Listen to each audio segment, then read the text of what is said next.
Le pape François a rencontré lundi matin le clergé romain. Dans la basilique de Saint-Jean de Latran étaient réunis environ 1200 prêtres. Le cardinal vicaire Agostino Vallini a introduit la rencontre en saluant et en remerciant le pape et en soulignant en quoi les prêtres du diocèse de Rome sont fidèles à leur vocation. Le pape François a pris ensuite la parole en citant une lettre reçue et a choisi une première réflexion sur la fatigue et l'engagement moral, spirituel et matériel du travail sacerdotal. La rencontre s'est poursuivie ensuite avec une série d'observations et de questions de la part des prêtres présents auxquelles le pape a répondu.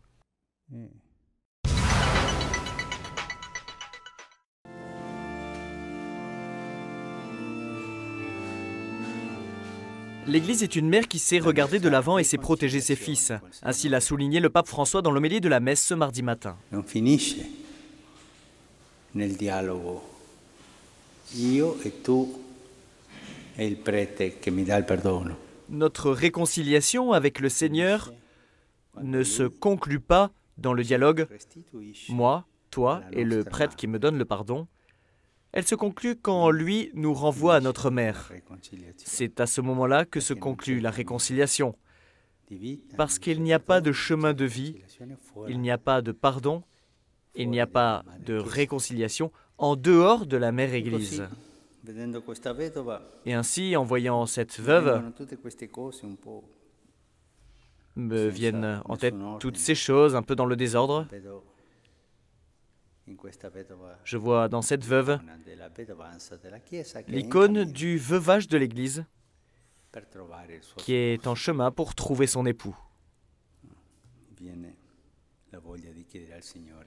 J'en viens à vouloir demander au Seigneur la grâce d'être toujours confiant en cette maman qui nous défend, nous enseigne, nous fait grandir et nous parle dans notre propre langue.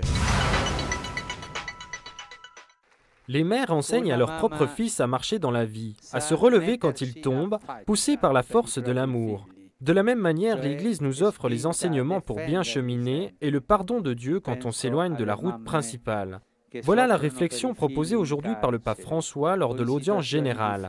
Devant des milliers de pèlerins rassemblés sur la place Saint-Pierre, le souverain pontife a évoqué avec une infinie tendresse l'image de la mère dans le monde. Des femmes qui veillent avec patience sur les premiers pas de leurs fils, qui les accompagnent à chaque phase de la vie, surtout dans les moments de difficulté. Cela n'est pas important qu'un individu puisse glisser dans le précipice de la faute. Sa mère est toujours présente avec son amour, malgré les humiliations possibles. L'universalité des mères, a dit le Saint-Père, c'est le cœur. À tous, enfin, le pape François a demandé de relire et redécouvrir le sens des 10 commandements, qui n'est pas un enseignement catégorique d'interdiction, mais le fruit de l'amour de Dieu qui nous invite à ne pas nous créer des idoles matérielles, à respecter les autres, à être honnêtes. Le Seigneur, a-t-il ajouté, écoute la prière de la Mère Église et ne reste pas insensible. Il sait toujours nous étonner quand nous ne l'attendons pas. Ogni anno, il 21 settembre, chaque année, le 21 septembre, les Nations Unies célèbrent la Journée internationale de la paix. Et le Conseil œcuménique des Églises fait appel à ses membres pour que lors d'une telle journée, ils prient pour la paix.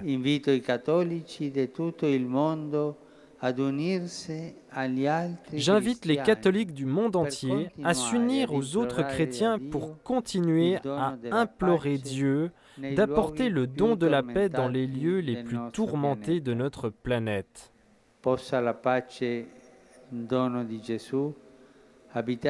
la paix, don de Jésus, habiter toujours nos cœurs et soutenir les propositions et les actions des responsables des nations et de tous les hommes de bonne volonté. Engageons-nous tous à encourager les efforts pour qu'une solution diplomatique et politique soit trouvée dans les foyers de guerre qui nous préoccupent. Ma pensée va spécialement à la chère population syrienne.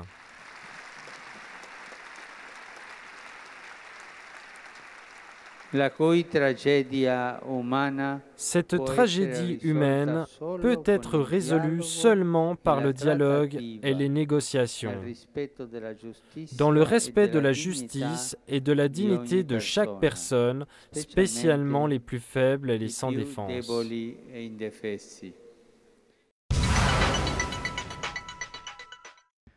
Le rôle de l'évêque est d'accueillir avec magnanimité, de marcher avec le troupeau, de rester avec le troupeau, a répété le pape dans le discours aux nouveaux évêques.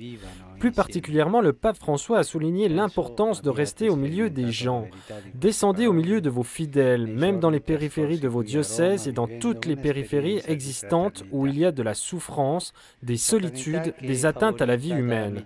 La présence pastorale signifie marcher avec le peuple de Dieu, au devant en indiquant la route, au milieu pour le renforcer dans l'unité, derrière pour que personne ne soit laissé pour compte. Enfin, la présence dans ce groupe de 2 évêques syriens a conduit le pape à demander à Dieu le don de la paix pour la Syrie, la paix pour le Moyen-Orient, la paix pour le monde. Le pape François a reçu ce jeudi en audience le Premier ministre de la République de Lituanie, Algirdas Butkevičius.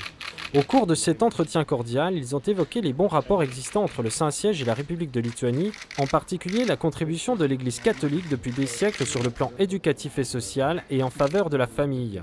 La présidence du Conseil de l'Union européenne étant assurée par la République de Lituanie, les sujets de politique internationale et européenne ont été passés en revue. Un temps spécial a été d'ailleurs consacré à la nécessité de préserver la paix au Moyen-Orient et en particulier en Syrie, en privilégiant une solution politique à la crise au travers du dialogue et des négociations.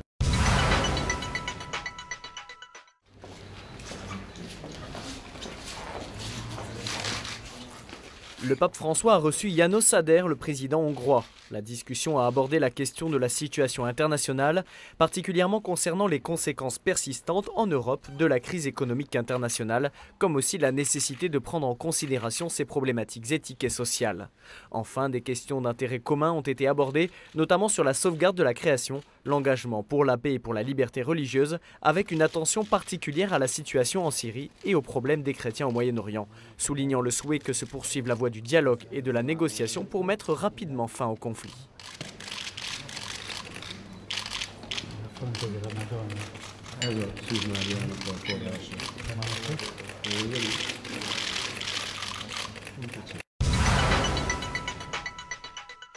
Le pape François a reçu en audience le président de la République du Honduras, Porfirio Lobo Sosa. Durant leur entretien cordial, les 2 hommes se sont réjouis des bonnes relations entre le Honduras et le Saint-Siège. Le chef de l'État a offert au pape une statue de Nuestra Señora de Suyapa, patronne du pays. Elle a été installée dans les jardins du Vatican.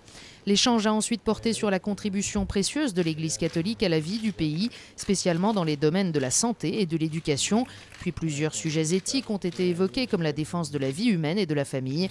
Enfin, ils ont insisté sur l'importance de poursuivre l'engagement à favoriser la réconciliation et le service du bien commun.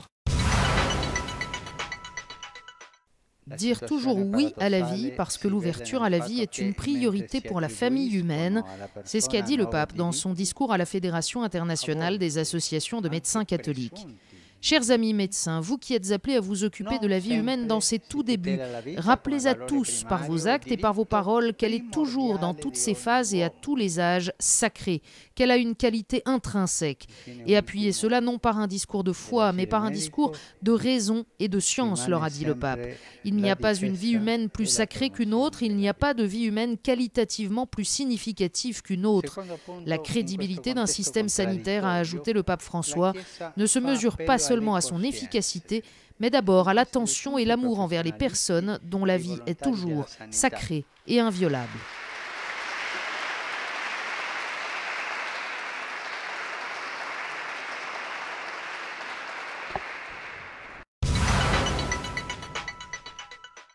La communication permet à l'Église de s'intégrer dans la réalité concrète de notre temps, de parler à l'humanité.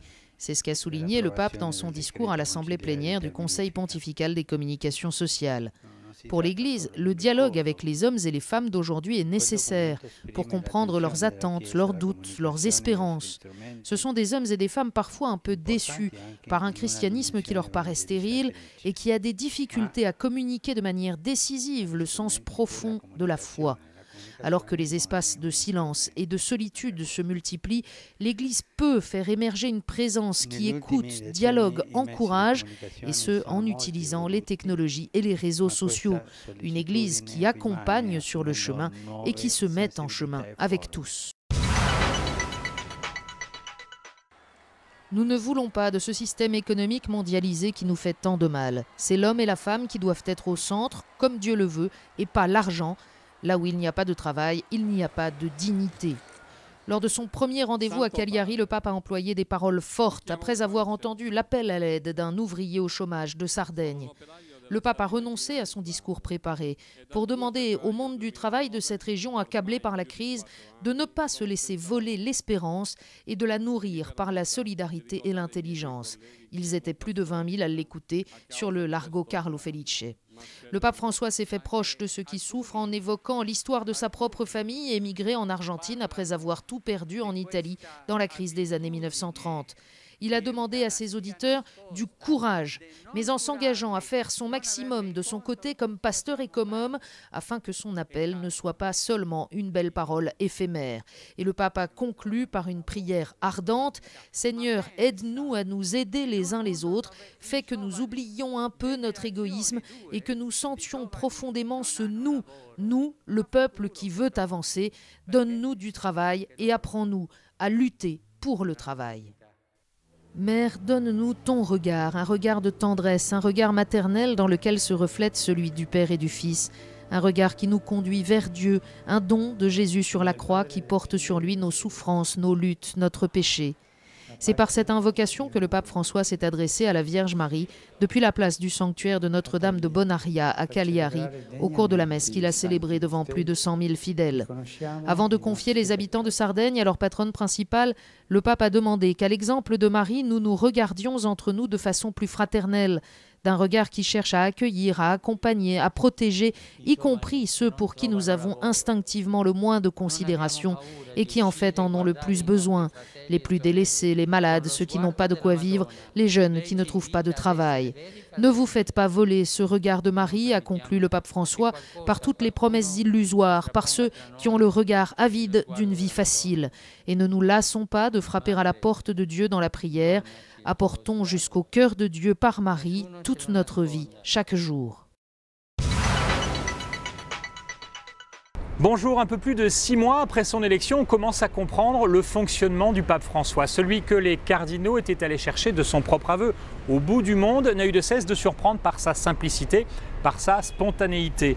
Peu à peu, on découvre aussi sa vision de l'Église et son mode de gouvernement. La longue interview d'ailleurs qu'il a récemment accordée à la Civiltà Cattolica, revue jésuite italienne, et que l'on retrouve en français dans la revue Études. Cette interview en dit long en la matière. Le pape François s'y présente comme un indiscipliné de naissance, mais pour qui le discernement demeure une chose primordiale, pour qui la consultation est essentielle. Dès lors, le groupe de 8 cardinaux chargés de l'aider à réformer la curie, à gérer l'Église et avec qui il va travailler tout début octobre, ce groupe apparaît plutôt comme un conseil de la couronne pour gérer l'Église, pour réformer la curie. Le pape va décider seul, mais vous l'avez compris, après avoir énormément consulté. À Rome, le pape voudrait aussi des dicastères qui soient réellement au service de l'Église universelle et non de simple administration, de simples censeurs. Il redit aussi sans ambiguïté qu'il est temps de changer la manière de faire, la manière de travailler au synode des évêques. Au cœur de l'entretien, on retiendra aussi et surtout la définition très imagée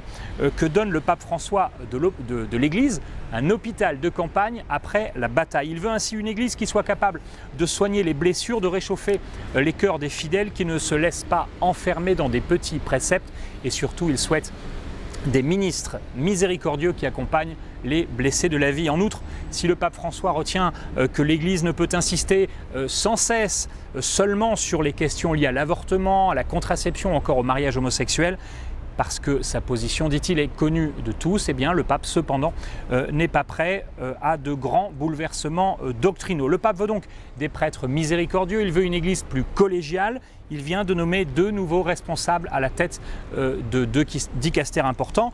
Pour cela, la Congrégation pour le clergé et le synode des évêques. Il veut une église capable d'aller à la rencontre des hommes de toutes conditions, qu'ils soient éloignés ou non de cette église. Il a encore montré l'exemple ce dimanche en se rendant à Cagliari, au sud de la Sardaigne, où il est allé à la rencontre des pauvres, des malades, des prisonniers ou encore d'ouvriers au chômage. La réforme du pape François passe donc par là, elle commence par là.